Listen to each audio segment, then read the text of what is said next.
हे माझे म्हटलं फाटी सांगलेले तसे पहिले लोकसभाचे इलेक्शन आमदार म्हणून आम्ही फाटले 2 महिने काम करीत आयलेले आसा आणि म्हाका म्हापशेकाराचेर पूर्ण खात्री आसा की जशे फाटले 25 वर्सां मतदान जाता ह्या मतदारसंघा भितर सगळ्याकीन चड लोक भायर सरता, सगळ्याकीन चड वोटिंग जाता।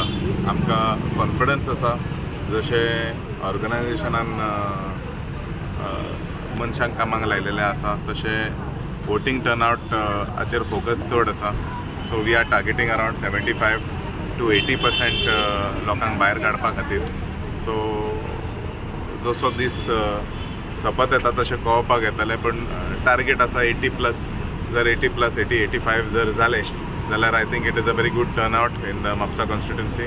आनी ट्रेडिशनली फाटले 25 वर्सां पयले जाल्यार हे सदांच भारतीय जनता पक्षा वांगडा ही कॉन्स्टिट्युएन्सी जावन आसा।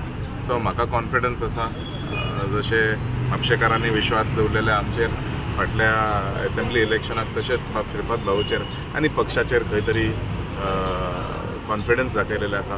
So I am very confident that it will be a very good turnout आनी भाऊक आमी निवडून हाडटले। सर, भाऊ बद्दल काही एंटी इन्कम्बन्सी आसा तो खंय तरी नेगेटिव्ह तर म्हाका तशें कांय दिसना। आमी सरकारान फाटली 10 वर्सां काम केलां, जे सरकारान परफॉर्म केलेले आसा। म्हाका दिसना जेन्ना सरकार बरे भशेन काम करता गोंया भितर जायती कामां जालेलीं आसा, ह्या देशा भितर जायती कामां जालेलीं आसा। सो आय डोंट थिंक तसो काय पर्सनल इफेक्ट आसतले। थोडे आमी प्रचार करतना थोडे गोष्टी आसले, but I think that has been made up. Modi factor जावन आसा, प्रायम मिनिस्टराचे तो 3रो टर्म जावन आसा, एंड जशें तेणें काम फाटले 10 वर्सां भितर करून आयलेलो आसा। आमकां खबर आसा की कोणें कितें केलां आनी कोणें कितें करूंक ना। I am